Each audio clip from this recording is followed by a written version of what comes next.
Hello students, welcome to my channel. In this video, we are going to learn about metals and non-metals, as this is the third topic of CBSE pattern NCERT science. I hope metals and non-metals, you are familiar with these two terms.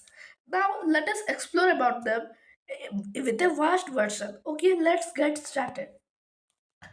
So here it is said in what states we know what are the three states. Okay, states of matter. They are solid, liquid, and gas.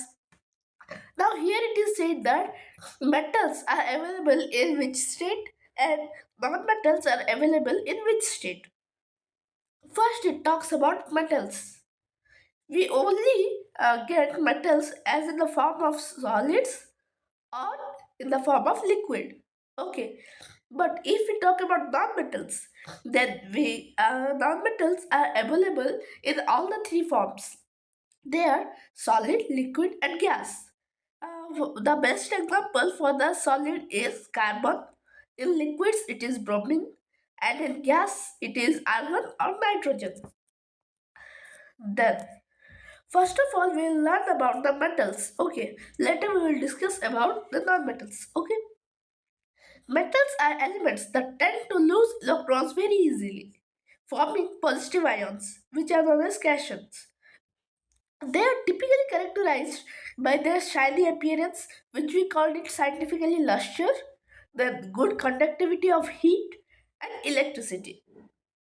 Their malleability means how they can be molded, and ductility that they can be made into wires. Most metals have high melting point and boiling points and are kept at a solid at room temperature except for mercury, which is a liquid. Here it says that in metals, usually at room temperature, all the metals are always at solid form except mercury. We use mercury where in the thermometers, as this is the most malleable metal and it is the only metal which is in the form of liquid. Then, here the examples are given. The first example is iron, then copper, gold, aluminium. These all are metals. Okay. Here some more examples are given: copper, lead, tin, nickel, steel, and zinc. Okay. Now we should know about the physical properties of metals. Means physically, what are their properties? Okay. The first one is luster. As I told you, the luster is the term scientifically used for the shininess of an object. Okay.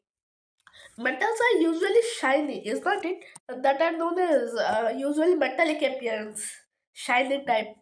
Okay.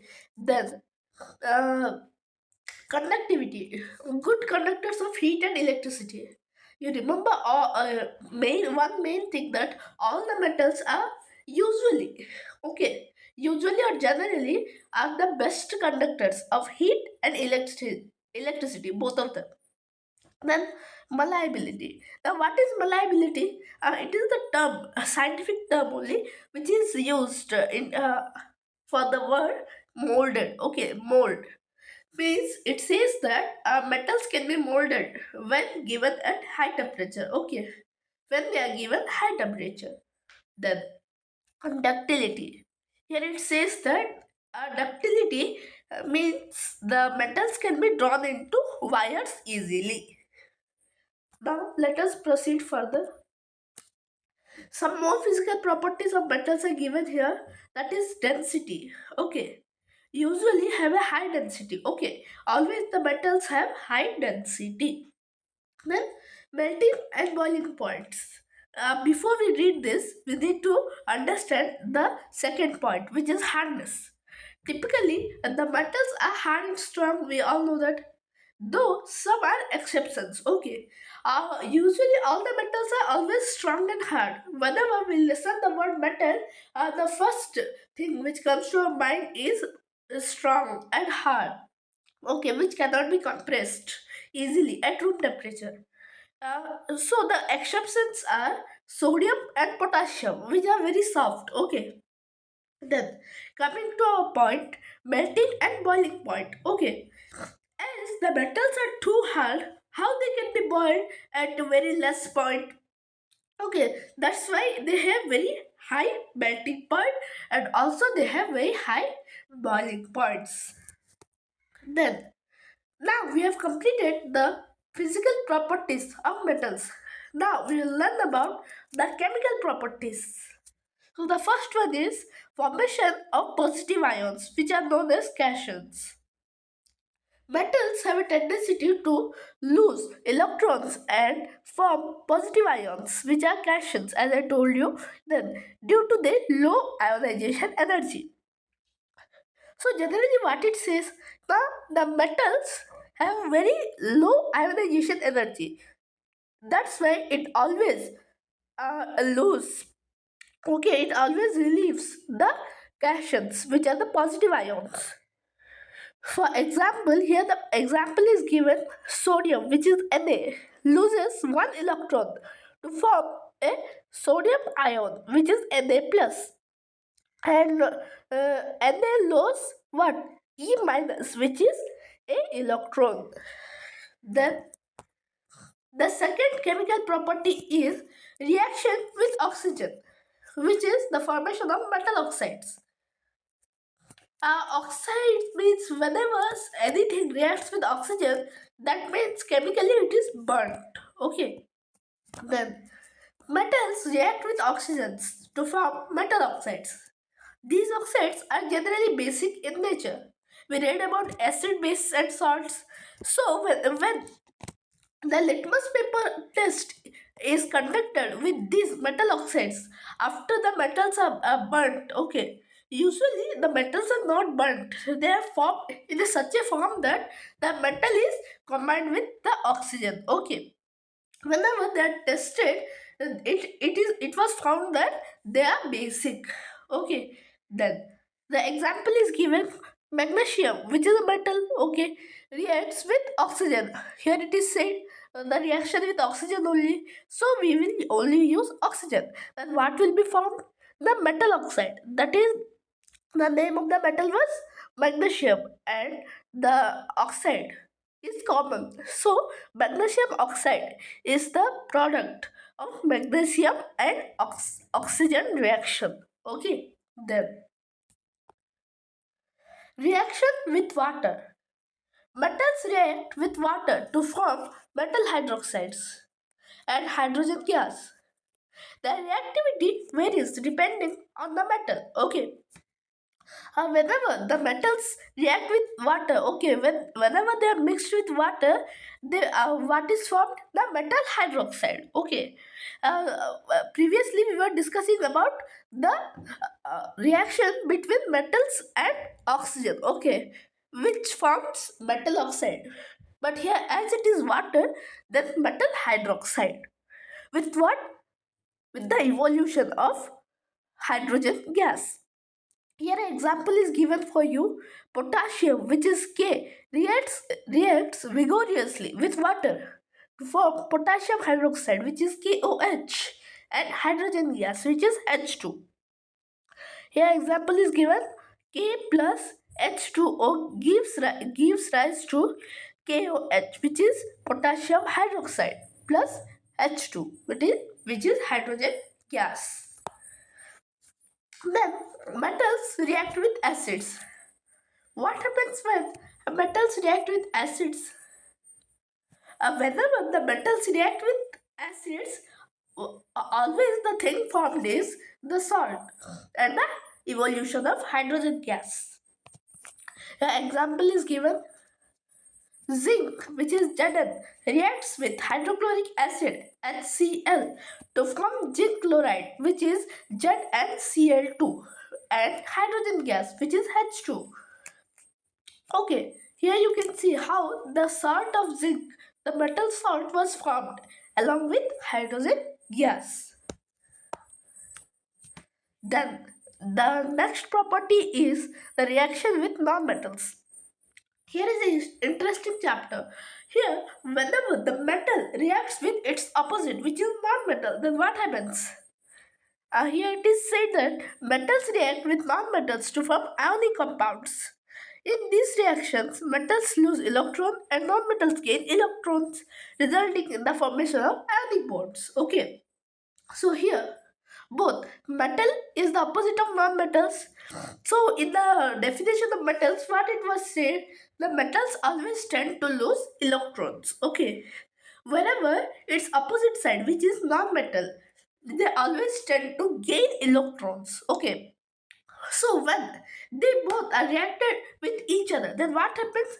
The ionic bonds are formed as one will release the electrons and other will gain the electrons. Okay. So in the similar manner, here the example is given. Sodium, which is Na, reacts with chlorine Cl2 to form sodium chloride, which is NaCl, our table salt, and ionic compound. Okay. Na, which is a metal, plus Cl, which is a non-metal. Okay, here Na will lose electrons. Okay, and Cl will gain the electrons. Hence, the formed product that we'll be getting is an ionic compound, that is NaCl, our table salt or sodium chloride. Then replacement reactions. This is another interesting property of metals. More reactive metals can replace less reactive metals from their compounds in aqueous solutions. This is based on the metal reactivity series. Okay, here what it is said. In our previous classes, we learned about the displacement reactions, where one you can tell element replaces another element to form a new product. Is not it?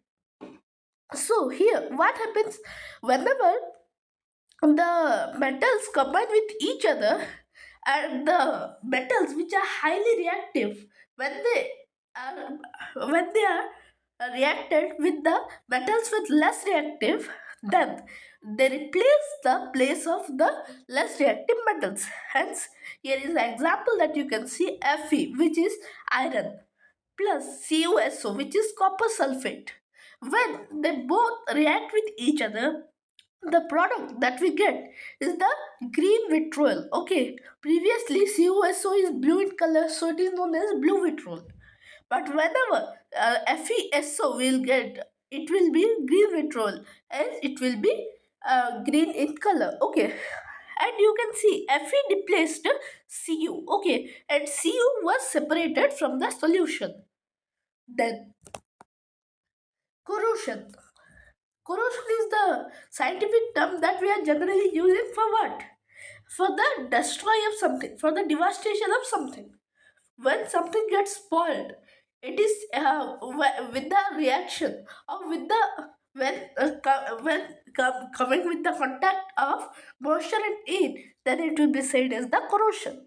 General thing. Okay. Here, metal, especially iron, undergo corrosion when exposed to air and moisture, forming metal oxides or other compounds. Okay, here what it says: whenever metals, especially iron, why it is mentioned means iron only undergoes rusting. Okay, under great conditions. Okay, for example, whenever iron reacts with oxygen, water, and sometimes with salt, then gradually the luster of the iron will be spoiled, and finally the iron will be corrosed. Okay, or it will be rusted. Then what it says, whenever it is exposed to air and moisture, forming metal oxides, then rust is a metal oxide. Okay, or other compounds, sometimes other compounds are also formed. Here, why it mentions especially iron means there are some metals sometimes which do not undergo corrosion or rusting. Okay, for example, zinc or chromium. The example is given the rust formula. Okay, whenever iron reacts with oxygen and water, we get FeOH3. Okay, which is the rust. Then we have completed all about the metals. Now we will learn about the non-metals. Okay. The first here it is said the first one is Non-metals are elements that tend to gain electrons. In metals, we read that they lose electrons, but non-metals, as their opposite, so they gain electrons, forming negative ions, which are known as anions, or share electrons in chemical reactions. They generally lack the properties of metals, being poor conductors of heat and electricity. In the simple words, it can be said that non-metals have all the properties which are totally opposing for the metals. Okay, here the examples are given. First one is oxygen, nitrogen, sulfur, carbon, etc. Now here you can see here are some examples of non-metals. The first one, the black one, is the carbon. Then the yellowish one is the sulfur, and the red phosphorus is the red one. Okay. Then now we will learn about the physical properties of non-metals as well. So the first physical property is appearance, dull and lack of luster. Okay, as we read in metals that they are always lustrous. But here they are non-shiny. Okay, with non-metals they are non-shiny or they lack luster. Then conductivity. Poor conductors of heat and electricity except graphite, a form of carbon. Okay. Here they cannot conduct electricity or neither heat. Okay. Except graphite. Graphite is the only non-metal which can conduct electricity and heat. Others cannot. Then the brittleness. Here a question for you. Brittleness is the opposite word of brittleness is. Yeah, you're correct. It is malleability. Okay. The malleability, there it was mentioned. Not with metals, it was mentioned that metals are malleable. Okay, their malleability is stated. But here, they are, the non-metals are having brittleness. Okay, what is the meaning of brittleness? They are brittle. Okay, when they are in solid, that means they can be breaked very easily. Okay, they can be broken very easily when they are hammered or when they are kept under pressure. Okay, so the other physical properties are low density. Here, the non-metals generally have low density. With metals, it was high density, but here it is the lower density as compared to metals. Boiling and melting points. Okay, here, as the non-metals are usually not so harder, okay, than the metals, so hence their boiling point and melting point is also low as compared to metals. Then states, in which states those they exist? As I told you, in all the three states they exist. Now we will learn about the chemical properties of non-metals. The first one is the formation of negative ions, which is anion. Non-metals have a tendency to gain electrons, forming negative ions, which are known as anions, due to their high electronegativity. Okay, they have very high electronegativity power, so hence they can gain all the electrons. Okay, for example, chlorine. Okay, Cl gains one electron to form the chloride ion. Okay, here it gains one electron to form what? The chloride ion, which is the ionic compound. So you can see the formula Cl plus E minus, which shows that the gaining of one electron. Okay, then what it forms? The chloride ion. Then another property is reaction with oxygen, the formation of non-metallic oxides. Okay, non-metals reacts with oxygen to form non-metallic oxides. As they, whenever the oxygen reacts with metals, it forms metallic oxide. But here it is all about the non-metallic oxides. These oxides are usually acidic in nature. Okay, metallic oxides are always acidic in nature. This is a point to be notable. Then, for example, sulfur. S, which is S, reacts with oxygen O2 in the gaseous form to form sulfur dioxide, which is SO2. Okay, so this was all about this property. Let us proceed further. The next one is reaction with water. Non-metals generally do not react with water, okay, as metals do.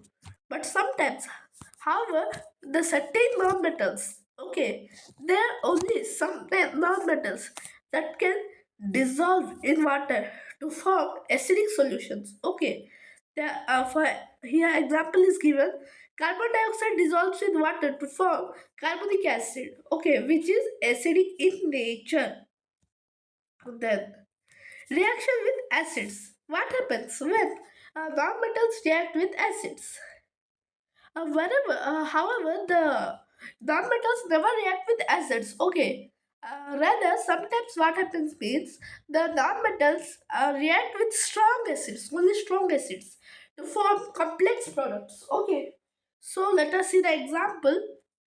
Phosphorus, which is P, reacts with concentrated nitric acid, which is HNO3, to form phosphoric acid. Okay, which is a complex product, and nitrogen dioxide, NO2. Okay, so this was all about this type of property. Then the next one is reaction with bases with nonmetals. Okay, nonmetals react with bases to form salt and water. Okay, these reactions are typically of non-metallic oxides, which are acidic and neutralize bases. Okay, and it tells that the nonmetals usually react with base to form salt and water. As if, so here is a point for you that whenever base react with either non either with you can tell non-metals or with acids, they always form salt and water. Okay, then the example is given. Carbon dioxide reacts with sodium hydroxide NaOH, okay, to form sodium carbonate, which is Na2CO3, and water. Here the equation is given. CO2 plus NaOH gives rise to Na2CO3 plus H2O. Then chemical properties of nonmetals. Okay, so the next property is the reaction with hydrogen. Okay, what happens when nonmetals react with hydrogen? Then there is a formation of covalent compound. Nonmetals react with hydrogen to form covalent compound known as hydrates. Okay, now what is a covalent compound? The compound where the electrons are being shared between two elements. Okay, so that is said to be a covalent compound. Sometimes which also results to a, you can tell, so that the elements will become the inert gas. Okay, in case of specially you can tell H2O. Okay, the nitrogen N2 reacts with hydrogen H2 to form ammonia, which is NH3. Here, the nitrogen in gaseous form with the hydrogen in gaseous form gives rise to ammonia, which is NH3. Then, the chemical properties. The next property is the reaction with other nonmetals. Okay, what happens when the nonmetals react with other nonmetals? Nonmetals typically react with other nonmetals by sharing electrons to form covalent bonds. As I explained you, the covalent compounds are formed. Here another example is given. You can see C, which is carbon, reacts with oxygen in gaseous form, which is O2, gives rise to CO2, which is carbon dioxide. Formation of acidic oxides. Nonmetals generally form acidic oxides which are dissolved in water to form acids. Okay. Sometimes the nonmetals form acidic oxides. Okay, which dissolve in water. Whenever they are dissolved in water, acids are formed. For example, phosphorus pentoxide, which is P2O5, reacts with water to form phosphoric acid, which is H3PO4. Then Occurrence of metals. We have completed all about the non-metals. Now we will know about the occurrence of metals, from where we are getting the metals. Actually, okay. Metals are found in the Earth's crust in two forms. So, my first question for you is, what is the Earth crust? Yeah, you are correct. Earth crust is the uppermost layer of the Earth, okay, which only consists up to 1% of Earth's volume. Then, so what are the two forms in which the metals are found? The first one is the native. Now, what is the native form of metals? Some metals like gold AU, silver AG, and platinum PT are found in their elemental or native form because they are chemically unreactive. That means we can easily found them. Means scientifically we can tell easy. We can use the word easy. Okay, as they are unreactive. They never react with other metals so quickly. Okay, chemically. Okay, if they will react with other things chemically, then it is not in its native form. So, hence we can conclude that gold, silver, and platinum, and some this type of some other metals are in native form or their purest form. Okay, here example is also given. Gold is found as metallic gold in alluvial deposits or veins in rocks. Then the second form is the combined form that it says about the ores. Most metals are found as compounds in ores. These ores are minerals from which metals can be extracted profitably. For example, iron is found as iron ores such as hematite and magnetite. Aluminium is found in bauxite ore. Okay, then metal extraction. How to extract metals? The extraction of metals from their ores depends on the reactivity of the metals. The process vary based on whether the metal is highly reactive, moderately reactive, or less reactive. Okay, so here the while extracting the metals, they are again classified into three types. The first one is the highly reactive metals. The second one is the moderately reactive metals. And the third one is the less reactive metals. Now here is a flow chart which shows that how the metals are extracted. So here you can see the first one is the ore. The concentration of ore. Okay, the concentration is made between the ores. Then they are classified into three types. The first one is metal of high reactivity.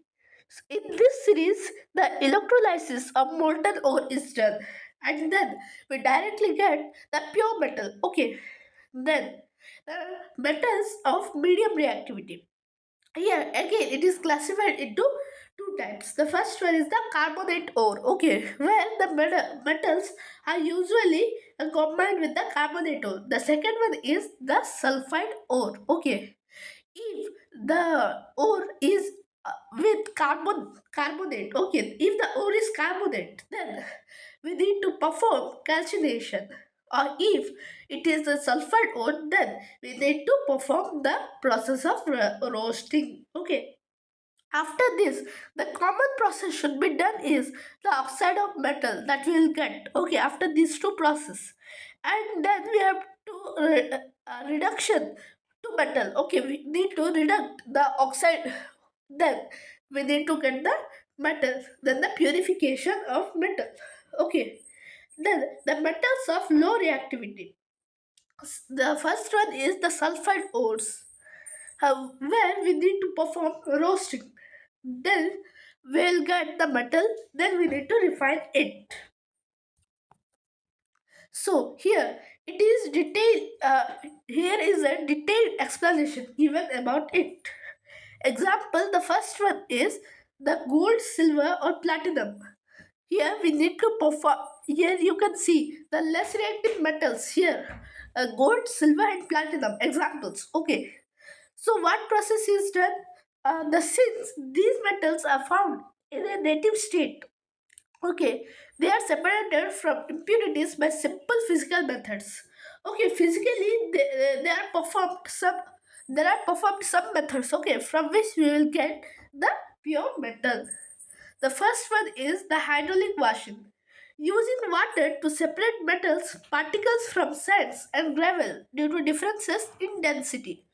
Okay, when the water is actually forced, okay, when the water is forced to do one thing, okay, that one is the hydraulic washing. Okay, with a great pressure the water is forced on the substances to actually, from hydraulic washing we can separate the gravel and sand, okay, which is mixed with the native formed metals. Okay, the second process that can be performed is amalgamation, which is gold or silver is dissolved in mercury to form a amalgam, and then the mercury is evaporated. Okay, as already the mercury is liquid state, so it will leave the metal behind and then it will be evaporated.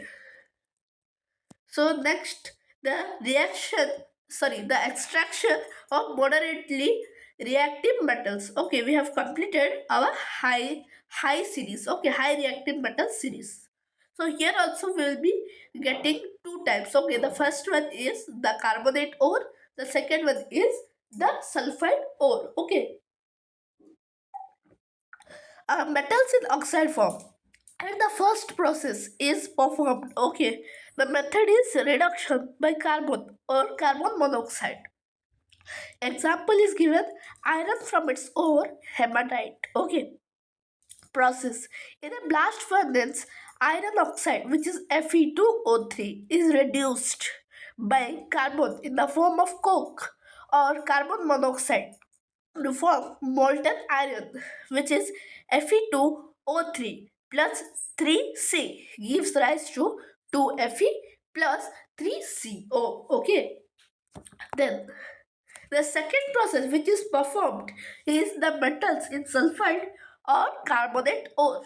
Okay, the first process that we read was concentrating the ore. Okay, here the ore is classified into two types, that is of sulfide or carbonate ore.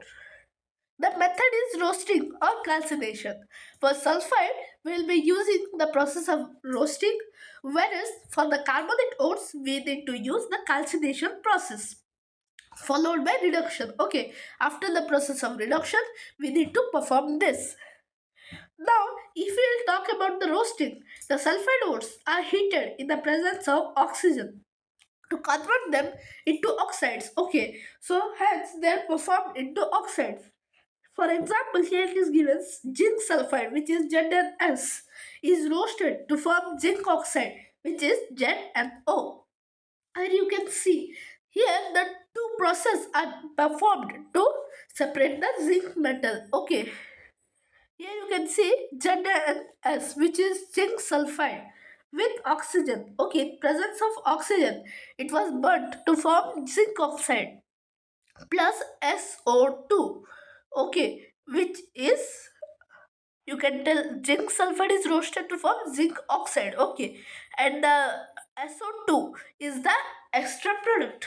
Then ZnCO3, we will get finally the ZnCO3. Then the ZnO and carbon dioxide are totally separated from each other. Okay, this is the another process.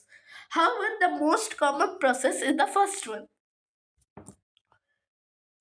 Okay, the third process after classifying them into sulfide or carbonate ore, and after performing their respective methods, then what happens? Reduction by electrolysis for metals like copper generally. Okay, for metals like copper, which are moderately reactive, electrolytic reduction is used. In this process, impure copper is purified using a electrolytic cell. Okay, usually there is a electrolytic cell when the impure copper is purified. Okay, the process here is given.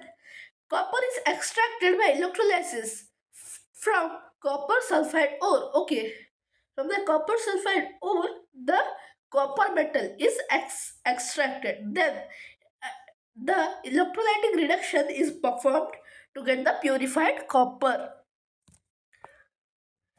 Then we have completed the two. The third one is the extraction of highly reactive metals. The first one is electrolytic reduction, which is electrolysis process. Okay, which we read in the last topic also.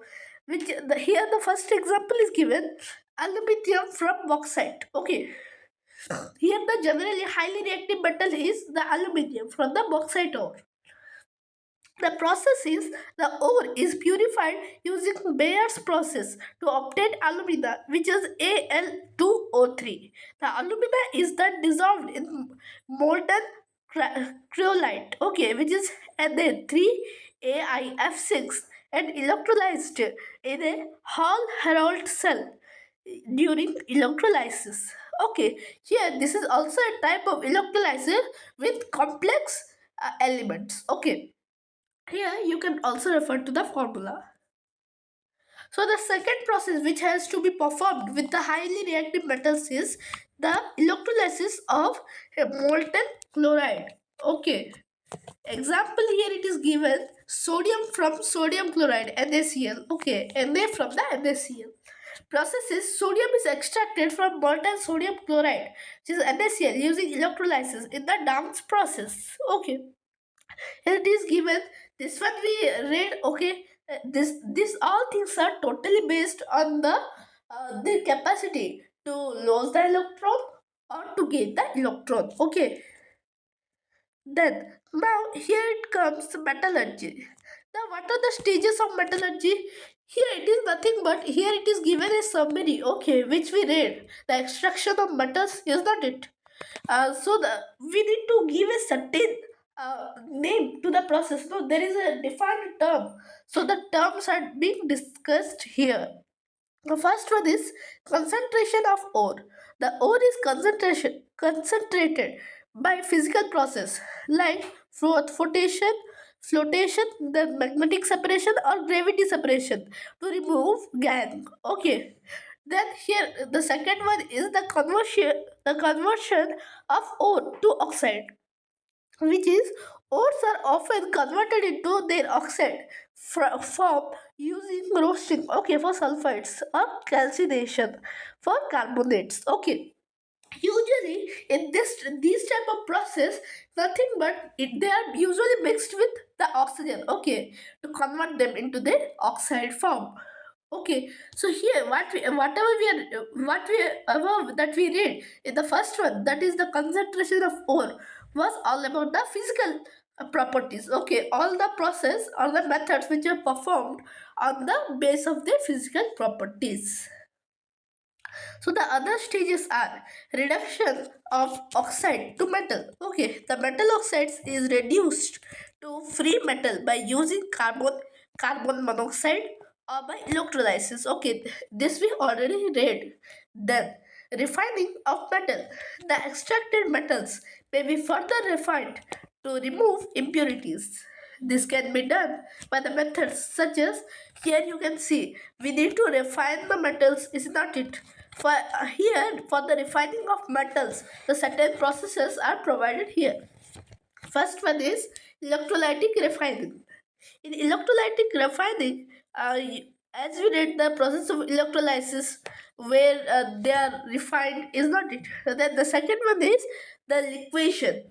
In liquation, this is for the certain metals with low melting points. Okay, generally we read that the metals have high melting point, but the liquation is for the metals which have a low melting point. Then distillation, the another process, which is for the volatile metals. Okay, so here is a small summary chart given for you that shows how the metals are extracted. Okay, First one is the ore, then crushing and grinding, then pre-concentration, milling, flotation. Here flotation is divided into two parts, which is roasting and calcination. Again the general process comes, which is leaching, then purification, then metal separation, then refining, and then pure metal.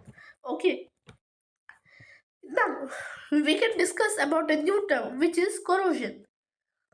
Corrosion is the naturally occurring process where the metals deteriorate. Okay, deteriorate due to some chemical reactions with the environment. Okay, the most common form of corrosion is rusting, which we read, is not it? Then the rusting of iron. We all know whenever the iron comes with the direct contact of oxygen, water, and sometimes even with the salt. Sometimes if you have noticed, whenever the ship goes in the sea, generally the ship rusts very faster. Why? Due to the presence of salt. Always the salt makes the rusting faster. Okay, here the general formula, which is again given. So what are the main effects of corrosion? Weakening of metal structures. Okay, usually the deteriorate of metals goes on. So hence we can conclude that the metals will weaken, and one day they will be devastated totally. The luster is even lost. Okay, and the loss of mechanical strength. Okay, whatever strength they have in their hardness or how they can be compressed at what actually, if we talk, for example, at what pressure the metals can be compressed, we need very high pressure to compress them. Even when corrosion occurs with a metal, their mechanical strength is lost. Then damage to machinery and equipment. Okay, economical loss due to replacement and repair. Okay, that's the general thing. Then, what are the main factors that will tend to corrosion? Okay, the first one is moisture. High levels of humidity accelerate the rate of corrosion. Okay, always the high level of humidity. Humidity means the number of water vapor. Okay, the amount of water vapor present in our surroundings. Okay, in our atmosphere, which makes the climate totally moisturized. Okay, which also causes corrosion. Then the second one is oxygen. Presence of oxygen is essential for the oxidation of metal. Okay, when there is a presence of oxygen, the corrosion process takes place. Then salts and acids, saline or acidic environments, seawater speed up corrosion. As I told you, salts or the saline water. Okay, salts generally they speed up the process of rusting, or they make the rusting faster. Okay, even with the acids, as in the previous classes we read that acids are always corrosive in nature. Then the temperature, high temperatures can accelerate the corrosion in many metals. Okay, so how can be corrosion prevented? The first one is barrier protection. Painting, oiling, or plastic coating actually creates a physical barrier. Okay, so hence it prevents the direct contact of oxygen, water, and salts from the surface of the metal. The second one is galvanization. Galvanization is the process where the metals, okay, especially for iron and steel, they are coated with zinc. Okay, zinc corrodes preferentially, protecting the underlying metal. Okay, usually zinc does not react with oxygen and moisture so quickly. Hence, when a coating is given to the rusting metals, it can be saved from it. So then, another process is alloying. Mixing metals with elements like chromium, as they are as in stainless steel. Okay, improves resistance to corrosion. Okay, then cathodic protection, attaching a more reactive metal, okay, to the metal structure, which corrodes instead, protecting the main metal used for pipelines and ships. Okay, this is the cathodic protection method. Then another process is the electroplating.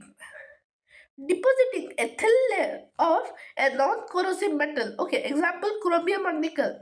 They never react with the moisture or oxygen so quickly. Okay, on the surface to protect the base metal. Okay, on the surface of the the metal which is going to be corroded. Okay, each method is tailored to different environments and applications to extend the metal's durability and performance. Okay, we need to extend the metal's durability. Okay, and performance also. The metals should be with good performance. Okay, whenever we will save that metal. So this was all about today's video. Thank you. Please subscribe our channel and have a nice day.